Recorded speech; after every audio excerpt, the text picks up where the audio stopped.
Olá, meus irmãos. É um prazer enorme revê-los em mais essa oportunidade de estudarmos a lição da Bíblia Sagrada. Eu gostaria de convidá-los para uma palavra de oração. Senhor Deus, muito obrigado por tudo que Tu tens feito por nós, pela Tua direção, Tua misericórdia, o Teu amor, Tua proteção, a Tua guia sobre nossas vidas.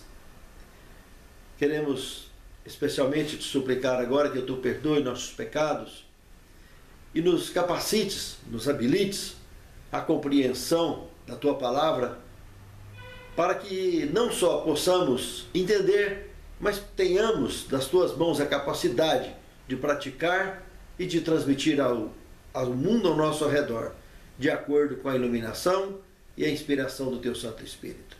É o que te pedimos agradecidos em nome de Jesus. Amém, Senhor. Os eleitos. 11º tema desse trimestre. Terá Deus, porventura, rejeitado o seu povo? De modo nenhum, porque eu também sou israelita da descendência de Abraão, da tribo de Benjamim. Romanos, capítulo 11, verso 1. Uma indagação bastante curiosa, que na realidade é o tema central dessa semana, tratando sobre os eleitos. Um dos meus temas prediletos de estudo da palavra de Deus é esse. Paulo aqui, na verdade, ele está fazendo um crochê maravilhoso entre o capítulo 10 e o capítulo 11 de Romanos, com o capítulo 15 do Evangelho de João, onde ele conclui que escolhidos, esse grupo é composto somente de pessoas devidamente interessadas na salvação em todos os tempos. Isso fecha o grupo de escolhidos, interessados de fato, envolvidos com a salvação, com esse assunto, com esse tema, que procuram viver e ensinar esse tema. Deus escolhe, Deus convida, mas as pessoas não querem ser escolhidas, as pessoas não querem serem convidadas. Se convidadas, também não querem participar da festa. Eles estão preocupados com outro tipo de festa. Então Paulo fecha esse crochê, comparando Israel com os eleitos, mostrando que no meio de Israel, como ele era um eleito atrás de outros eleitos dentro de Israel, como lá no mundo gentio também. Isso é o que fica claro durante o estudo dessa semana, dentro de Romanos capítulo 10 e capítulo 11. E desde os tempos mais antigos é assim. Lembra que lá no Jardim do Éden, quando os nossos primeiros pais pecaram e saíram de Adão até Abraão, nós estamos falando de pessoas incircuncisas. E dentro desses, nós temos Enoque, que foi vivo para o céu. Nós temos Noé, o pregoeiro da justiça. Sem falar em Matusalém e outros mais. Grandes homens, grandes nomes de servos e servos do Altíssimo na antiguidade.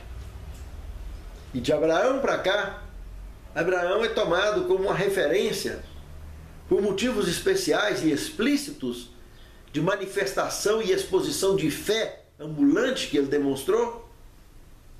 Ele, depois de adulto, já idoso, foi circuncidado, implantou o processo da circuncisão, orientado por Deus, e se torna então uma referência da base nacional dos escolhidos, que por sua vez, quando o Messias chega para fazer uma seleção de acordo em pleno ministério, ele vem para que eram seus e os seus não quiseram. E aí Paulo entra aqui então, na lição dessa semana, explicando exatamente essa situação e formando um crochê maravilhoso desses dois temas, desses dois contextos de João 15, que ele tinha entendido bem a lição, do que Cristo já tinha revelado, e mostra em Romanos 10 e 11 um entendimento muito claro sobre esse assunto, dessa seleção que forma, ou então, os chamados eleitos, que Pedro chamou de raça eleita. Segundo tema, Cristo e a lei. Quando analisamos Romanos capítulo 10, do verso 1 ao 4, concluímos que o senso de justiça própria, esse ranço, por mais ingênuo que seja, ele nos leva a uma condição conhecida então por legalismo, que é fatal à verdadeira fé. Por mais ingênuo que seja, é um ranço altamente nocivo.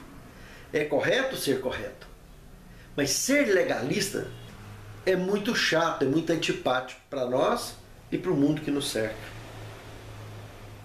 Porque o legalista, ele é um indivíduo que, na sua concepção, ele é blindado. Nada o atinge. Ele pode apontar o dedo para os outros que nada atinge ele. Esse é o legalista, que está sempre dando pitaco, que está sempre tititi na vida dos outros. Ele sempre vê o problema dos outros, ele nunca vê o problema dele. E quando vê, morre com ele. Por isso é fatal com a própria fé. Foge do contexto da videira. É um indivíduo que ele acha, no fundo, ele age como se fosse a videira. E pode tirar dele quem ele quiser, jogar fora e por quem ele quer. Ele vive no mundo dele. E entra num quadro muito horrível do legalismo. Por isso, Paulo vem trabalhando esse tema de Cristo e a lei. Sem legalismo, vai trabalhar legal, bacana. Se me amardes, guardareis os meus mandamentos. Esse texto vincula de forma absoluta a verdadeira compreensão desse tema, que é pura expressão de amor e gratidão, guardar a lei. Foi isso que Jesus fez e isso que ele nos ensinou. Agora, quando olhamos a eleição da graça, terceiro tema, inspirados em Romanos 11, de 1 a 7, nós vimos nesse verso aqui a coluna dorsal desse tema. Qual o tema? Salvação pela graça. Ou podemos também chamar a vitória em Cristo dos eleitos em todos os tempos, que se resume em salvação pela graça. Sempre foi a graça que salvou. E é ela que salva. Quando Lúcifer, depois de expulso do céu, e nós vimos ele no livro de Jó, tendo a oportunidade de retornar lá, precisa de ver mais graça do que aquilo ali? Onde Deus pergunta pelos habitantes da terra? Pense bem, reflita sobre isso. Que graça maravilhosa. Deus tentou recuperar que indivíduo que Deus tentou recuperar. E infelizmente não teve jeito, não teve conserto. Quando nós olhamos aqui o verso 7 do capítulo 11, então, veja que o apóstolo Paulo, ele confirma que a salvação não é destinada a grupos, ou a religião que seja, mas ela é destinada aos eleitos. E o que são eleitos? Ele entra a partir do verso 11 ao 15, onde temos então o quarto tema da lição, o ramo natural. Ele está aqui mostrando com absoluta evidência o que outros profetas já tinham mostrado, da videira, que representa Deus, e galhos que podem ser quebrados, galhos naturais da videira, e descartados, porque na videira só funciona se der uva boa, se der uva ruim não presta, e se não der fruto nem se fala. Ambos os motivos será cortada. Porque como que pode dar uva brava numa videira perfeita? Isso é ruim. Mas está lá, os antigos profetas já falaram, Cristo falou nisso, e Paulo está aqui falando. E entra no segundo ponto aqui, comentando, Paulo, que o enxerto funciona perfeitamente, sempre funcionou. Paulo deixa esse esclarecimento aberto, que outros profetas do Antigo Testamento já tinham falado nisso. E Jesus, quando entra com esse contexto lá no Evangelho de João, no capítulo 15, ele ainda encaixa um personagem fantástico nesse contexto, que é o lavrador. Falando que meu pai é o lavrador, eu sou a videira, vós as varas. E meu pai vai vir, vai podar o que não dá fruto, ou o que dá fruto ruim, como comentaram os profetas antigos. E o terceiro ponto que fica claro aqui, nessa explicação de Paulo, é que o que define a saúde dessas galhas da videira é o tronco e as raízes, que é exatamente Deus. Se nós estamos conectados com Deus em espírito e em verdade, servimos em espírito e em verdade, com certeza vão dar fruto bom. E vão dar fruto. E bom. Mas se tiver fisicamente lá, mas espiritualmente fora, ou seja, desconectado, pode ter certeza, se der fruto, vai ser brabo. Vai ser fruto ruim, uva amarga. E como pode? Mas se a cabeça espiritualmente está conectada com o mundo, está conectada com as trevas, que tipo de seiva que vai correr naquela galha pelo mineral não vai contaminar o tronco? Porque nós estamos tratando de Deus, não estamos tratando a árvore natural. Estamos tratando da divindade. Ali ela vai bater, vai ficar tudo contaminado só naquele galho. Por isso que o lavrador vai cortar.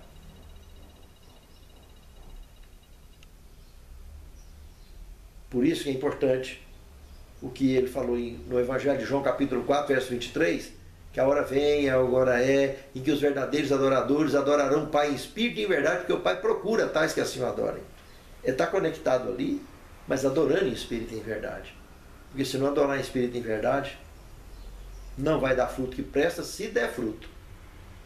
E se não der fruto, também vai ser cortado. Pense nisso, meu amado irmão. Pense nisso, meu amado irmão. Quinto tema, todo o Israel será salvo. Tratando no capítulo 11 de Romanos, versículo 25 ao 27, poderíamos destacar dois pontos básicos aqui. Em primeiro lugar, que Israel aqui é uma representação autêntica do pacto com Abraão que Deus fez no passado e que iria receber o Messias. Mas lembra? Veio para que era seus, esse Israel, e os seus não o quiseram. Mas teve os que quiseram.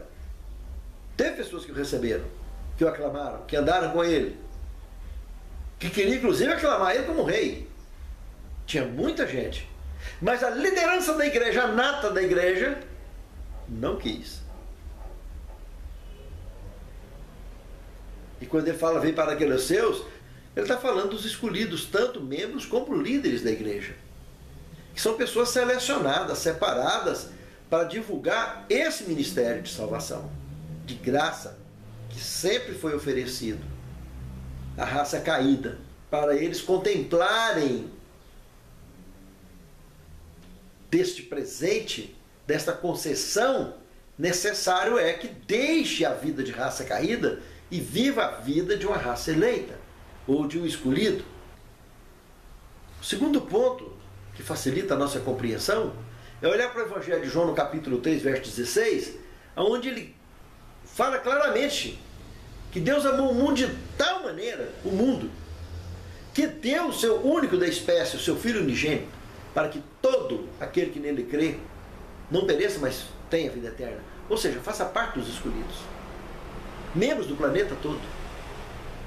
Quer dizer, não adianta. O que Paulo estava aqui lamentando era exatamente isso. Que vem para que os seus não quiserem, mas ele nasceu naquele povo. E ele, como membro daquele povo, fez como eles, perseguindo a Cristo. Até cair do cavalo. Mas mostrando o amor de Deus em salvar membros daquele povo, dos israelitas, como de salvar do mundo gentio. Deus amou de tal maneira que pagou o preço para ambos, para que cada um, como indivíduo, aceite fazer parte desse corpo, desse grupo conhecido como raça eleita, para que, enfim, possam, em muito breve, fazer parte da raça pura novamente, ou seja, redenção, serem redimidos. Esse é o Israel que vai ser salvo, o grupo conhecido de todo povo, tribo e língua, que aceitam, que se interessam pelo tema da salvação, que procuram viver e ensinar esse tema.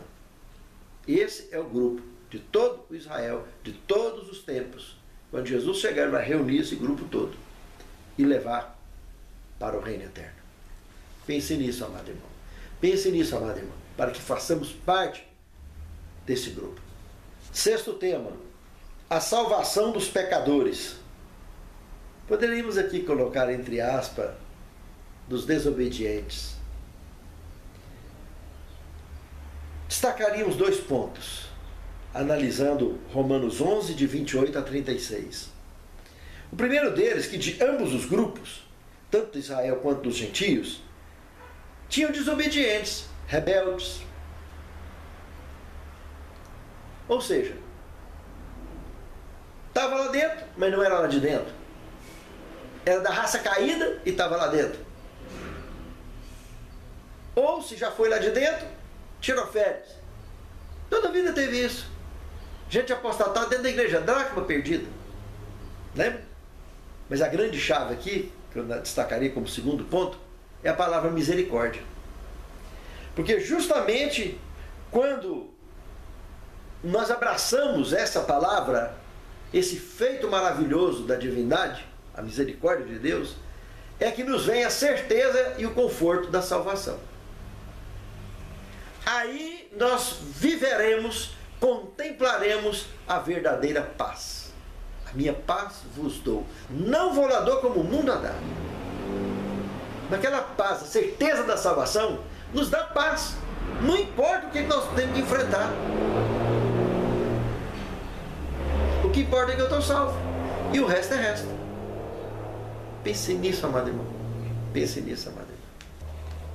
A salvação dos pecadores só se torna uma realidade